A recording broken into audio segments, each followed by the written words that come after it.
Um, so this is a fairly new format for me. I didn't want to use the mask because it kind of muffles my voice, and I'm sort of gonna go off script a lot. Well, I don't really have a script, but I'm hoping in this format I can sort of give weekly updates on what I'm currently watching, how I feel about them, and it can sort of serve as a diary for me, something I can look back on and see from week to week my feelings about different things I was watching at different stages in time. Now, will I actually be able to do this every week? We'll see. So currently I am watching about 5, 6 things. So I'm going to start with the latest one I just watched, which is Perfect Crown. This one I liked the first episode a lot. As for the characters, I don't have many thoughts on the male lead. I don't think he has really done much for now. He does seem kind of like the tortured childhood trauma childhood trauma kind of person, but I think we need more episodes to be able to unveil everything that is wrong with him. But the female lead did catch my eye. She's spunky, she's feisty, she's not above using underhanded tactics to get what she wants, and I kind of value that because we so rarely see it in K-dramas. So already she's quite a favorite of mine. I do think that a lot of the way she presents herself is very, what's the word? Um, Protective tactic. I think, guessing from her background that we know of, that she was illegitimate and then sent to live with her father later on, that a lot of how she does things is just a way to protect herself. She must have at some point been hurt so much by people's words or actions that she has sort of put forth this defensive mechanism of not giving a shit what anybody says and just going straight for what she wants. I think eventually we're going to learn more about her, past the sassy, witty personality that she's giving off right now, and I'm excited to see that. I just hope, because a lot of K-drama start like this, everything is good, it's a fresh premise and it's nice, it's funny, they don't take themselves too seriously, but then we go into trauma land, and then I just hope, as long as some long lost mother doesn't show up or some serial killer doesn't just appear from somewhere, I think we should be good. It's too early to say for now, but I think we should be good. Then another thing I've been watching is, what's it? Siren's Kiss. I think that one, I waited for that one to finish before I started watching it. I'm currently on episode 5. It's really good. It's thrilling, it's exciting to sort of delve deeper and see what led to the current events. For now, I am of the opinion that Park Min Young's character is innocent.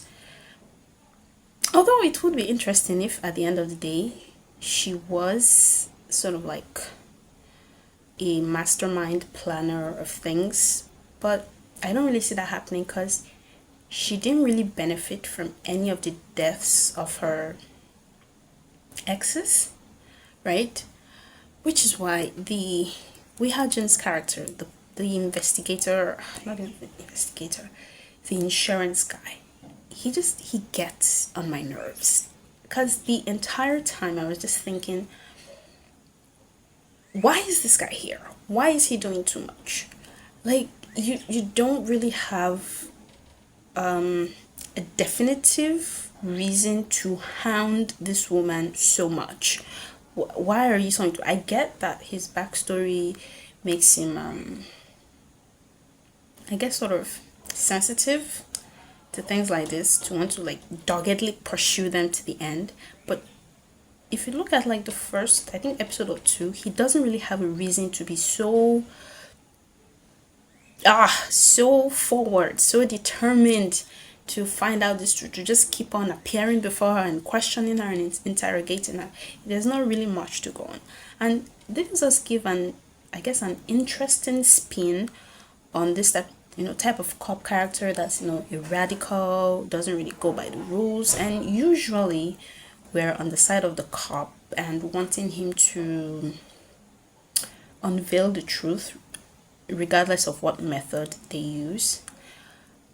But in this case, where we do kind of see things from the, should I say, victim's perspective too, I can't see how that could be a bad thing. Not really following the procedures and just going on gut feeling rather than substantial evidence. Even, I guess, what you would say would be the something substantial that he's going after, the fact that her three dead exes signed up insurance policies, but she didn't benefit from them. So that's not really something to be so dogged about. If I wanted to make predictions, obviously they're probably going to get together, but for the first time in a long time, I'm kind of hoping they won't, because I really don't like how the character is so like she hasn't done anything for you to be this determined. But we'll see. And please, God, no serial. There probably is going to be a serial killer, but I just hope we have a smooth landing. I'm kind of enjoying this one. The vibes are immaculate. It's got that dark, aura. So, we'll see how it goes. I hope it goes well. I am on episode 11 of my romance corner, and I think at this point it's safe to say I'm not going to love it. I think I just like it. I like it just enough. From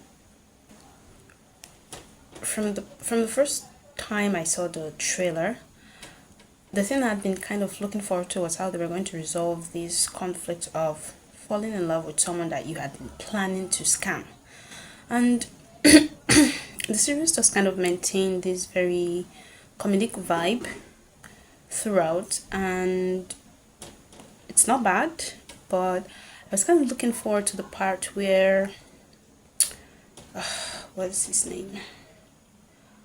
Tim really apologizes and atones for his wrongdoing. Not because he was scamming a person he had fallen in love with, but because he was scamming, full stop. The part of him scamming is wrong, and I think the series should have sort of given time to really address the hurt that he caused, regardless of whether he fell in love with the person he was scamming or not.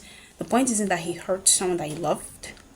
My point is he was doing something wrong, something illegal in the first place, and he should have atoned for that. The other couple, after like episode 3 or 4 or something like that, I skipped through their scenes. I'm not interested in them. They're cute, but I have no interest in what happens to them. I just any scene that it's just the two of them, I am not really interested in whatever information they have to give. So I just skip through it. I didn't expect the last episode to shock me. The only thing that would shock me at this point is if they sort of decided to not be together. But I don't really see that happening. I'm expecting the 12th episode to be a happy ending. But it's nice. I think Junior and Mark did a really good job on this. I think the last complaint I have on this is the goddamn filter. Little by little, GMM TV series is starting to look like Domondi series, and that irks me. It irks me. I mean, I understand you want to make your actors look good on screen, but does it really have to be to the extent where it feels like their skin doesn't move? Like it's is it rubbery or plasticky? It's There's this uncanny nature to it that I don't enjoy. Like, the point is to be able to see like the full range of expressions, and with those filters it just looks sort of, not even sort of, it looks weird. Moving on. Another thing I've been watching is Only Friends Dream On, which has also been, no, it has been nice. I don't love it as much as the first Only Friends. I think I'm currently at episode 5, so I can't really make conclusive statements yet. Things might happen that shock me. But the fact that it has the Only Friends, name, I think it's normal for people to have a certain expectation. Considering the kind of characters we had in the first Only Friends, this season just seemed a bit tame. At the stage I'm in, which is episode 5, the show does seem hell-bent on keeping the fixed couples fixed. I mean, they sort of flirt the line of inserting other people with other people, but they never really cross the line. And at this point in the first Only Friends, it was chaos. We didn't know if anybody was going to end up with anybody. We didn't know who was going to end up with who. We didn't even know if there were going to be any couples left standing. Everything was just messy, and interesting. This season is just too neat. Take Boston, for example, as a character.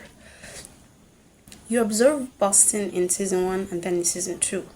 Nothing that happens should indicate that Boston is a changed person. If anything, right from his introduction, it seems they sort of try to tell you, the troublemaker is here, Boston is here, and you're kind of excited, like, ooh, what's it gonna do? But he doesn't really do anything. They don't let him do anything. It's just like he's there for appearance purposes. Boston's capacity for destroying, for destruction, is unmatched. Let this man, accomplish his destruction. Let him do things. He's currently not living up to the destructive potential he obviously has. They're just kind of letting him flirt a little. Things are just too concrete right now. I need things to go up in flames, and quick. We're I don't know, almost halfway and nothing is happening. People, we need mess. We need some messing up of things. Another thing is,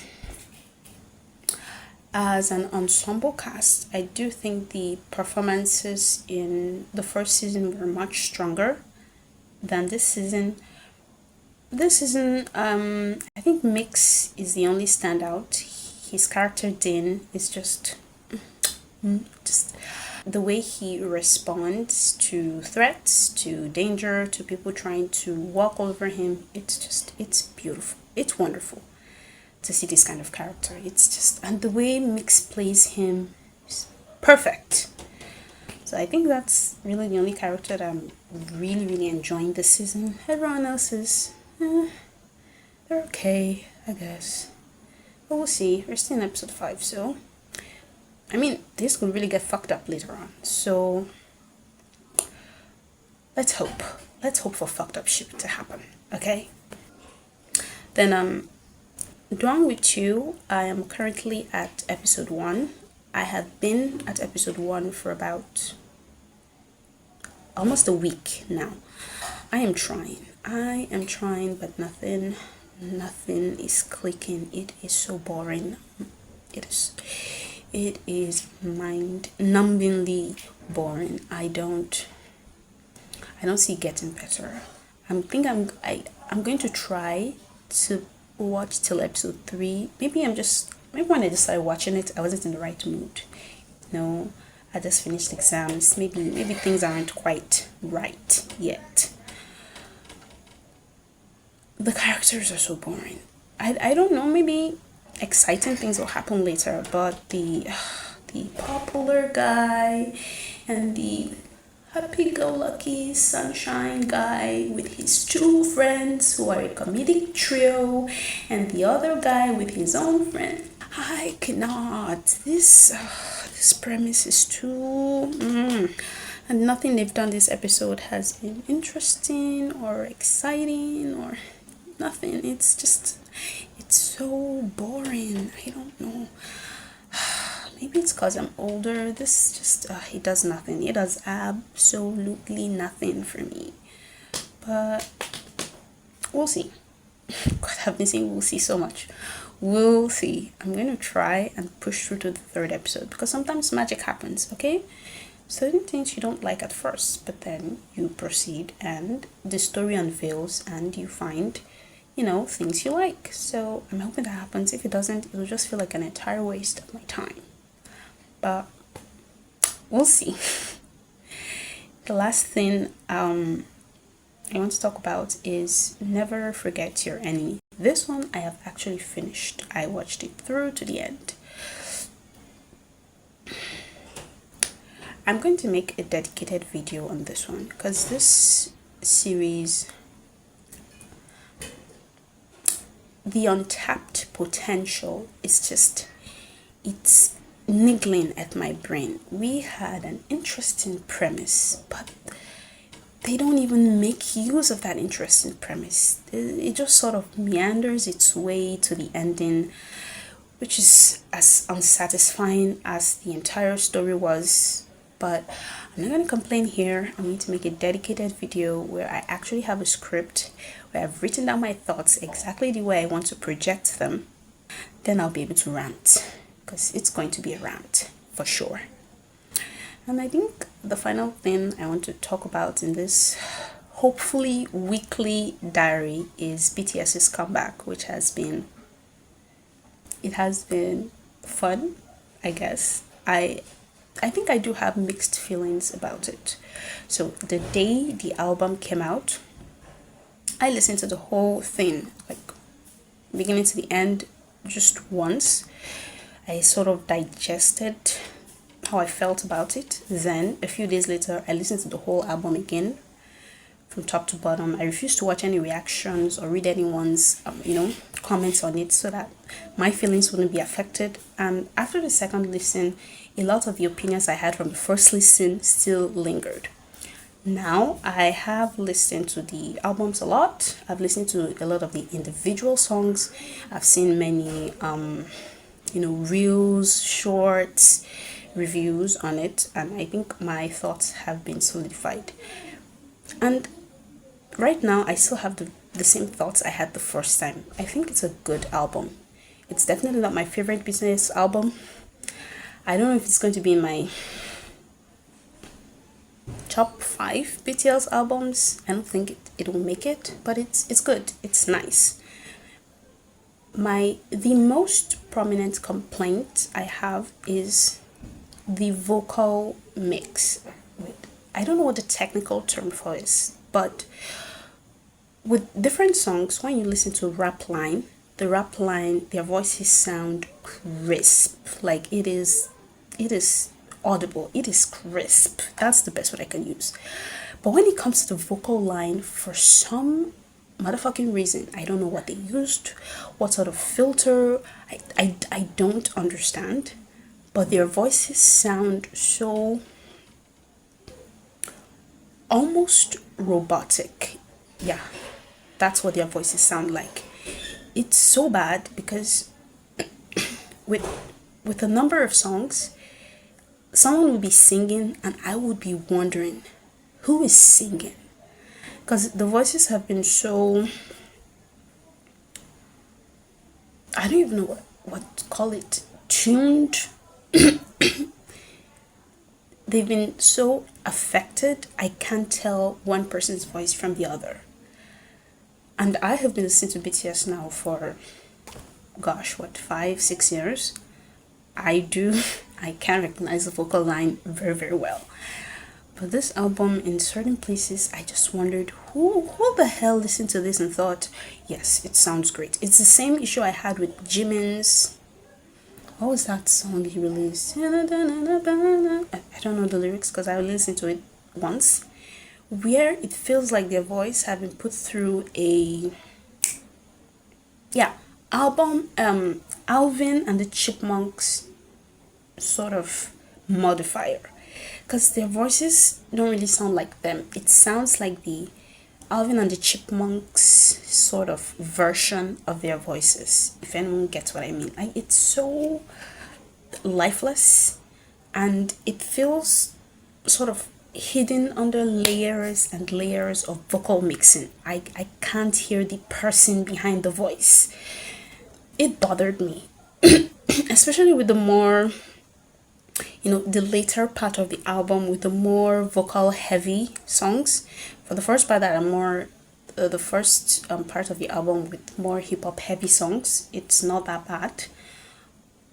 I mean, it's noticeable, but it's not that bad. But with the other songs, I just kept thinking, who listened to this and okayed it? Especially that song, Into the Sun.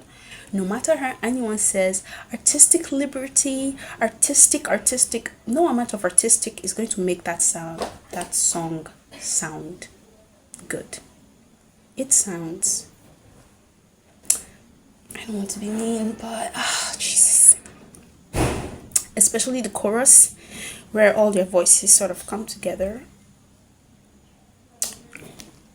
I listened to that and I thought, this cannot be for real. But it's for real. It is for real, for real. After my first, I think 2-3 listen of the albums from top to bottom, I absolutely refuse to listen to Into the Sun again. It is excruciating to listen to. But thank God for songs like 2.0, because those songs kept me sane while listening to the album. Anyway, the performances have also made it so much better and bearable, because a lot of the songs, listen to them, the performances, especially the ones from their concert, the ones from their concert, it has been fun. I didn't particularly like Fire or Body to Body, but seeing them perform it, okay, I get it now. But the other songs, they're okay. I'm looking forward to seeing more concert clips, them performing their older songs, well, whatever other songs they choose to perform, I don't really care. It's just nice to see BTS back together. It was so nice to see them all again performing, in interviews too. The Hot Ones interview especially was really nice. It was so funny, it was so fun, and the questions that the interviewer asked were really nice. They seemed really well researched. Well, I guess that's it from me. Today is, what's today's date? Jeez. 17th of April 2026. Peace.